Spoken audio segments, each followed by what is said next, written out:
Shalom Jemaat GBI Rayon 13 Bengkulu. Perkenalkan, saya Henny Kristianus, founder dari Yayasan Tangan Pengharapan. Senang sekali saya bisa melayani Anda meski melalui ibadah online. Saya berdoa agar firman Tuhan yang saya sampaikan dapat menjadi berkat bagi Bapak, Ibu, Saudara. Bapa, kami mengucap syukur buat kasih karunia-Mu. Kalau sampai hari ini pemeliharaan-Mu sempurna dalam hidup kami. Terima kasih ya Tuhan.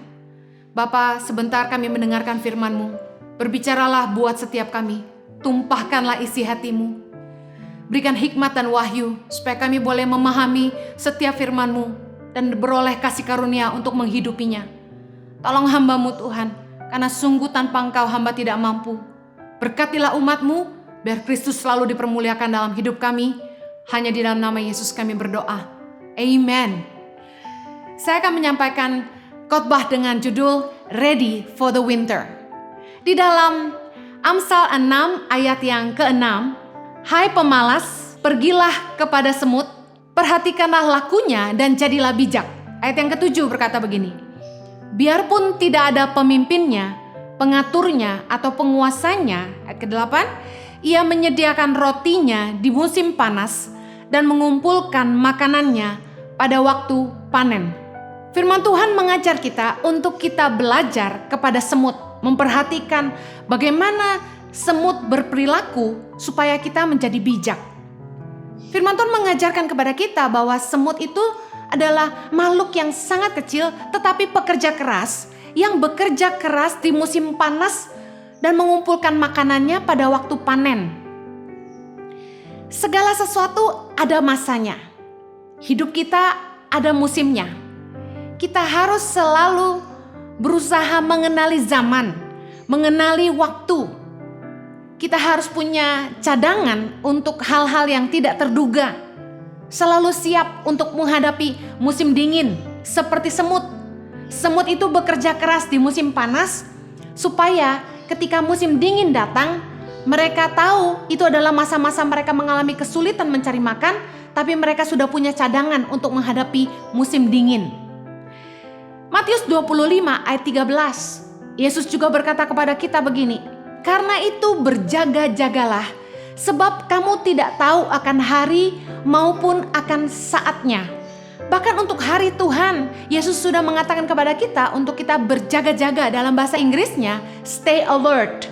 Kita harus selalu berjaga-jaga, siap sedia. Pelajaran dari semut adalah semut selalu bersiap-siap, punya persiapan yang matang. Di dalam 2 Timotius 3 ayat yang pertama, Rasul Paulus juga menuliskan, ketahuilah bahwa pada hari-hari terakhir akan datang masa yang sukar. Rasul Paulus telah mengingatkan kepada kita bahwa akan datang masa yang sukar. Oleh karena itu, kita harus selalu bersiap-siap menghadapi hari-hari sulit. Musim dingin bicara musim di mana hidup kita akan mengalami kesukaran. Masa-masa sulit, masa-masa gagal panen, ketika semua serba sedikit. Firman Tuhan mengajarkan supaya kita siap menghadapi masa-masa sukar. Bagaimana supaya kita siap menghadapi musim dingin? Yang pertama, hiduplah dipimpin oleh Roh Kudus. Yohanes 16 ayat 13 berkata begini, tetapi apabila ia datang, yaitu Roh kebenaran, ia akan memimpin kamu ke dalam seluruh kebenaran, sebab ia tidak akan berkata-kata dari dirinya sendiri, tetapi segala sesuatu yang didengarnya, itulah yang akan dikatakannya, dan ia akan memberitakan kepadamu hal-hal yang akan datang. Kita tidak perlu pergi ke peramal, kita tidak perlu search di Facebook untuk apps-apps yang bisa menjelaskan apa yang akan terjadi di depan. Anda harus tahu yang pegang kendali untuk masa depan kita adalah Tuhan. Hiduplah dipimpin oleh Roh Kudus, yaitu Roh kebenaran yang Tuhan berikan. Roh Kudus dicurahkan ketika Yesus kembali ke sorga. Yesus menjanjikan Roh Kudus bagi kita, yang merupakan roh kebenaran yang akan menyampaikan kepada kita, memberitakan kepada kita hal-hal yang akan datang. Kita memang tidak tahu apa yang akan terjadi di masa depan, tapi kalau kita hidup dipimpin oleh Roh Kudus, Roh Tuhan akan memberitakan kepada kita hal-hal yang akan datang. Ada 2 tokoh di Alkitab yang hidupnya dipimpin Tuhan sebelum menghadapi masa sulit. Yang pertama, Nabi Nuh. Di zaman Nabi Nuh, Tuhan memerintahkan Nabi Nuh untuk membangun bahtera. Nabi Nuh belum pernah lihat banjir. Nabi Nuh belum pernah lihat banjir dan tidak pernah tahu perahu itu seperti apa, kapal seperti apa, bahtera itu seperti apa. Tapi bagaimana Nabi Nuh dipimpin oleh Roh Tuhan untuk bisa membangun sebuah bahtera dan menciptakan perahu besar yang bisa mengapung di atas banjir. Tapi karena ketaatan Nabi Nuh, meskipun dia diejek, diolok-olok, bahkan dikatakan orang-orang mengatai Nabi Nuh gila, tapi Nabi Nuh lebih percaya kepada Allah dan dia hidup dipimpin oleh Roh Tuhan. Meskipun orang-orang berkata, tidak mungkin, kamu ngapain? Tapi Nabi Nuh tetap taat dan membangun bahtera yang kemudian kita tahu ceritanya menolong seluruh keluarganya dan bahkan segala jenis binatang yang ada di bumi ini. Tokoh yang kedua yang dipimpin Tuhan hidupnya sebelum menghadapi masa sulit adalah Yusuf. Masih ingat kisah Yusuf ketika dia diberi hikmat oleh Roh Tuhan untuk menyimpan 20% dari setiap penghasilan bangsa Mesir selama 7 tahun masa kelimpahan untuk menghadapi masa susah 7 tahun kemudian. Kita tahu dalam cerita ini bahwa kemudian Yusuf telah menolong begitu banyak orang, bangsa Mesir bahkan bangsa Israel untuk melewati 7 tahun masa kekeringan. Kalau kita hidup dipimpin oleh Roh Tuhan, kita akan mengantisipasi masa-masa sulit yang akan datang. Roh Tuhan diberikan kepada kita supaya kita mengerti apa yang akan terjadi. Oleh karena itu penting sekali untuk kita taat kepada Tuhan. Meskipun orang di kanan kiri kita berkata, tidak mungkin, siapa kamu? Tapi hiduplah taat kepada Tuhan. Saya bersyukur karena Tuhan menaruh di hati saya sejak Desember 2018 untuk mulai fokus sama keluarga. Di Desember 2019 kembali pewahyuan itu turun bahwa saya harus jadi terang bagi keluarga saya. Saya bersyukur ketika akhir tahun 2019 Tuhan memberi saya hikmat untuk memulai pelayanan YouTube. Dan dalam waktu singkat, sejak Mei 2019 sampai ke hari ini, pelayanan YouTube kami mulai terbangun. Saya nggak ngerti apa-apa soal YouTube. Saya bersyukur Tuhan bicara dan Tuhan kirim orang-orang untuk memperlengkapi pelayanan kami. Saya tidak pernah tahu bahwa COVID-19 akan melanda dunia, kemudian gereja-gereja nggak bisa beribadah, dan kemudian undangan khotbah akan berhenti, yang dimana saya sudah pernah berkata berkali-kali dalam khotbah saya bahwa saya dan suami menafkahi keluarga kami dari mimbar gereja. Ketika undangan khotbah berhenti, kami bingung, tapi bersyukur Roh Tuhan telah memimpin kami untuk membangun pelayanan online. Bahkan sebelum COVID-19 saya ingat saya sampaikan kepada teman-teman saya bahwa saya akan mengurangi jadwal khotbah karena saya akan fokus bangun pelayanan YouTube, online ministry. Dan saya pernah katakan kepada suami saya, izinkan saya mulai 2021, saya udah gak khotbah keliling lagi. Saya mau fokus sama keluarga. Saya gak tinggalkan pelayanan, saya akan tetap khotbah tapi online.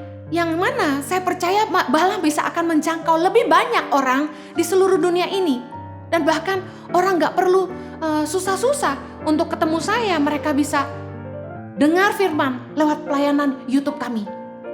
Saya bersyukur Tuhan menyelamatkan kami di masa sulit ini melalui channel YouTube, channel Instagram yang tiba-tiba saja Tuhan promosikan. Kita harus selalu peka dan hidup dipimpin oleh Roh Tuhan. Meskipun kita tidak tahu apa yang akan datang, Tapi kalau kita hidup dipimpin Tuhan, kita akan siap menghadapi masa-masa sukar. Poin yang kedua, bagaimana kita siap menghadapi musim dingin dalam hidup kita, masa-masa sulit. Yang kedua, kita harus bekerja keras di musim panas. Amsal 30 ayat 25, semut bangsa yang tidak kuat, tetapi yang menyediakan makanannya di musim panas. Dikatakan semut bangsa yang tidak kuat. Anda tahu semut sangat kecil, kita pencet saja sudah selesai hidupnya. Tetapi dikatakan menyediakan makanannya di musim panas. Kesiapan kita menghadapi masa sulit bukan soal besar atau kecilnya penghasilan kita, tapi dari seberapa rajin kita bekerja dan seberapa bijak kita mengelola. Bijak mengelola berkat Tuhan di masa kelimpahan. Musim panas, masa panen, bicara soal ketika Tuhan memberikan kesempatan untuk kita menuai. Kita harus menuai dan bekerja sungguh-sungguh. Kita nggak akan menuai kalau kita nggak kerja sungguh-sungguh. Mau penghasilan kita sebesar apapun, kalau kita nggak pandai mengelola, pasti akan habis juga. Bijaksanalah mengelola berkat Tuhan di masa kelimpahan.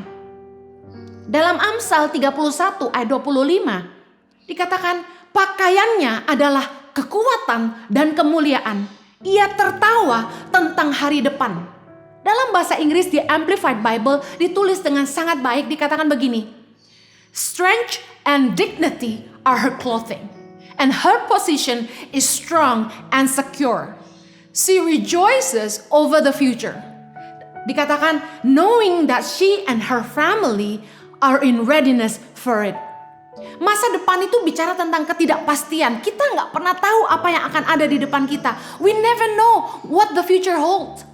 Tetapi dikatakan wanita yang cakap ini, pakaiannya adalah kekuatan kemuliaan. Dia tertawa tentang hari depan. She is so confident about her future. Dikatakan firman Tuhan dalam Amsal 31 ayat 25 di Amplified Bible. Knowing that she and her family are in readiness for it. Dikatakan dia, wanita ini dan keluarganya siap untuk menghadapi masa depan. Amsal 31 ayat 15 dikatakan begini. Ia bangun kalau masih malam, lalu menyediakan makanan untuk seisi rumahnya dan membagi-bagikan tugas kepada pelayan-pelayannya perempuan. Ia membeli sebuah ladang yang diingininya dan dari hasil tangannya kebun anggur ditanaminya. Ia mengikat pinggangnya dengan kekuatan. Ia menguatkan lengannya. Ia tahu bahwa pendapatannya menguntungkan. Pada malam hari pelitanya tidak padam. Kenapa wanita ini dikatakan di Amsal 31 tadi di ayat yang ke-25, dia sangat percaya diri dengan masa depan, dia siap menghadapi masa depan? Jawabannya adalah ini. Di masa kelimpahan, dia bekerja keras. Dia rajin, dia tidak malas. Ia bangun waktu masih malam. Bahkan dia membeli sebuah ladang yang diingininya. Dari hasil tangannya kebun anggur ditanami. Ternyata ketika suaminya mempercayakan berkat Tuhan kepadanya, dia tidak hanya simpan atau habiskan, tapi dia kelola. Ia mengikat pinggangnya dengan kekuatan. Dia bukan perempuan yang malas. Dan dikatakan ia tahu pendapatannya menguntungkan. Pada malam hari pelitanya tidak padam. Malam hari bicara tentang masa-masa sulit, masa-masa kelam. Pada malam hari kita nggak bisa lihat apa-apa. Banyak istri-istri yang malah menjadi penolong di saat usaha-usaha suaminya terpuruk. Saya dengar banyak istri yang justru begitu bijaksana mengelola keuangannya sehingga ketika suaminya kesulitan justru tabungannya yang menyelamatkan mereka. Saya percaya bahwa wanita-wanita yang cakap harus siap menghadapi apapun yang ada di depan. Mengelola berkat Tuhan di masa kelimpahan. Sehingga ketika musim dingin datang, masa-masa sulit, malam hari datang, dia tidak takut. Dia tertawa tentang hari depan, siap menghadapinya. Oleh karena itu, pesan saya untuk para wanita, Anda harus belajar mendampingi suami dalam usahanya. Minimal mengerti sedikit. Jangan sampai nggak tahu apa-apa. Karena kita tidak tahu apa yang akan terjadi di depan. Kalau ada apa-apa dengan suami kita, istri harus bisa meneruskan. Saya cerita sebuah kejadian. Ada seorang wanita yang suaminya punya usaha IT. Istrinya nggak tahu apa-apa tentang usaha suaminya. Dia hanya ibu rumah tangga yang mengurus anak-anak dan bekerja di rumah. Tidak tahu apa-apa sama sekali tentang usaha suaminya. Nggak tahu proyek-proyek suaminya ada di mana saja. Dia tidak tahu sama sekali. Apa yang terjadi? Suatu hari sore, suaminya terkena serangan jantung. Apa yang terjadi kemudian? Setelah suaminya dipanggil Tuhan dengan begitu mendadak, istri ini sama sekali gak tahu apa-apa soal usaha suaminya. Dia gak tahu aset suaminya ada di mana aja. Proyek-proyek suaminya ada di mana saja yang mungkin bisa ditagih uangnya. Dan akhirnya istri ini dan kedua anaknya sangat kesusahan. Mereka terpaksa menjual aset-aset yang istrinya tahu untuk bisa mensupport hidup mereka selanjutnya. Kita gak pernah tahu apa yang terjadi di depan kita. Saya tahu beberapa suami tidak suka istrinya ikut campur dengan bisnis mereka. Tapi paling tidak, istri-istri harus bisa mengerti sedikit dan bisa mendampingin suami. Meskipun tidak banyak bicara, tapi ikut aja suami meeting kemana.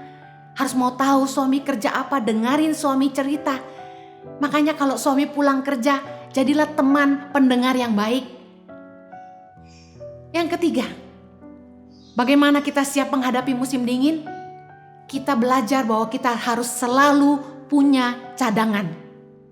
Kalau kita nggak tahu apa yang akan terjadi di depan kita, kita harus siap menghadapi musim dingin di mana semuanya serba sulit.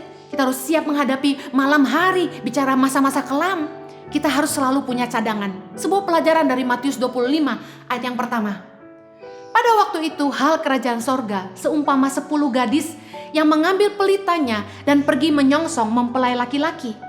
5 di antaranya bodoh dan 5 bijaksana. Gadis-gadis yang bodoh itu membawa pelitanya tetapi tidak membawa minyak. Sedangkan gadis-gadis yang bijaksana itu membawa pelitanya dan juga minyak dalam buli-buli mereka. Perhatikan keempat ayat ini. Ada 2 kelompok gadis, yang satu disebut sebagai gadis-gadis bijaksana dan yang satu disebut sebagai gadis-gadis bodoh. Apa perbedaan di antara keduanya? Keduanya sama-sama bawa pelita. Bedanya adalah yang satu membawa cadangan minyak dan yang satu tidak. Kalau kita tidak mau jadi orang bodoh, kita harus selalu punya cadangan dalam hidup ini. Kita harus selalu siap untuk hal-hal yang tidak terduga. We have to be ready for the unexpected. Kita nggak tahu apa yang ada di depan, makanya kita selalu punya cadangan. Ketika kita diberkati Tuhan, di masa kelimpahan, bijaksanalah mengelola supaya kita punya cadangan, punya tabungan. Wanita yang bijak pandai mengelola apa yang dipercayakan oleh suaminya. Selama masih ada yang mencarikan, yang menerima jangan menghabiskan. Amsal 14 ayat yang pertama berkata begini. Perempuan yang bijak mendirikan rumahnya, tetapi yang bodoh meruntuhkannya dengan tangannya sendiri. Pesan saya bagi para wanita khususnya, mumpung suami Anda masih sehat dan bisa menghasilkan, istri yang bijak jangan hanyut dengan kemewahan. Siapa yang tahu umur manusia? Pandai-pandailah mengatur, mengelola, dan belajarlah kata cukup. Pastikan Anda selalu punya cadangan untuk hal-hal yang tidak terduga ke depan. Pandai-pandailah menginvestasikan uang yang dipercayakan oleh suami. Juga bagi para pria-pria. Mumpung Anda masih sehat, mumpung Anda masih kuat, bekerjalah dengan sungguh-sungguh. Rajinlah bekerja. Jangan hanya menghambur-hamburkan uang. Sebagai seorang suami, kepala rumah tangga, Anda punya tanggung jawab sebagai imam. Jadi telontoh, tidak hanya dalam kerohanian, tapi juga dalam kehidupan. Jadi Bapa itu berasal dari kata Aba yang artinya sumber. Pastikan selama Anda masih sehat dan punya kesempatan, Anda bekerja keras untuk menafkahi keluargamu. Bukannya santai-santai ongkang-ongkang kaki dan menggantungkan hidup dari keluarga besar atau dari istrimu. Saya percaya kita harus bijak dengan usia kita. Umur itu kalau makin bertambah, ada yang makin berkurang, yaitu kekuatan kita. Makin tua, kekuatan kita merosot. Kesehatan kita juga merosot. Kita harus pastikan kita menggunakan kesempatan yang Tuhan berikan. Mumpung kita masih kuat, mumpung kita masih sehat. Berusahalah sungguh-sungguh supaya di masa tua kita gak jadi beban bagi siapapun. Siap menghadapi masa depan. Di akhir khotbah ini saya ingin bilang begini. Jangan menjadi lemah dalam keadaan ini. Meskipun semuanya serba sulit, meskipun masa-masa kelam sedang kita hadapi, saya percaya manusia adalah makhluk yang paling cepat beradaptasi. Jangan menyerah, berusaha lakukan yang kita bisa dan terus andalkan Tuhan yang pasti akan memelihara hidup kita. Saya bersyukur saya melihat bagaimana banyak ibu-ibu rumah tangga yang bangkit hari-hari ini. Bahkan wanita-wanita karir yang biasanya bekerja di kantor hari ini karena harus work from home, bahkan ada yang kehilangan penghasilannya. Mereka beralih profesi berjualan makanan online. Saya angkat jempol buat ibu-ibu yang tidak menyerah tapi berusaha. Saya percaya wanita harus bangkit di masa sulit. Saya juga angkat jempol buat bapak-bapak yang tidak gengsi tapi mencari jalan untuk terus menafkahi keluarga. Mari kita jangan menyerah tapi terus berusaha melakukan yang terbaik. Bagaimana menghadapi masa sulit ini? Saya tutup dengan 3P. Yang pertama, penyesuaian. Kita harus mulai menyesuaikan gaya hidup, level hidup kita, standar hidup kita.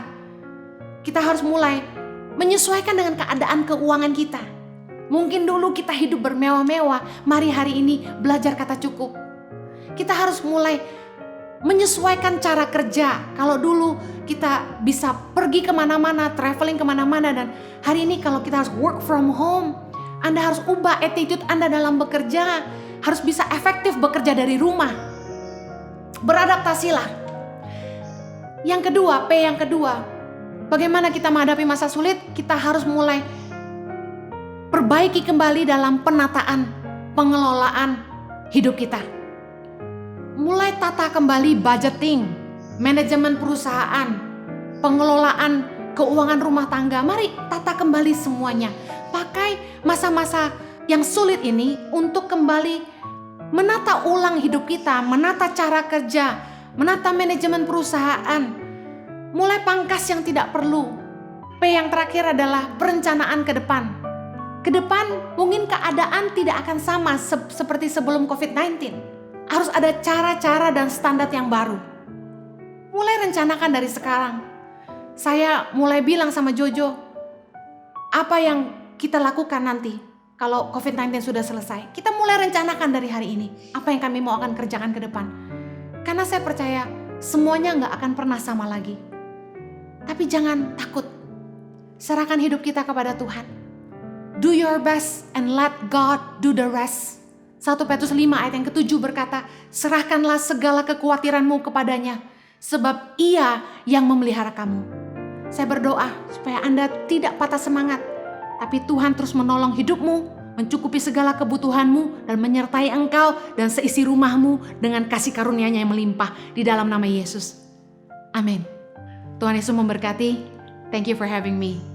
God bless you. Stay safe.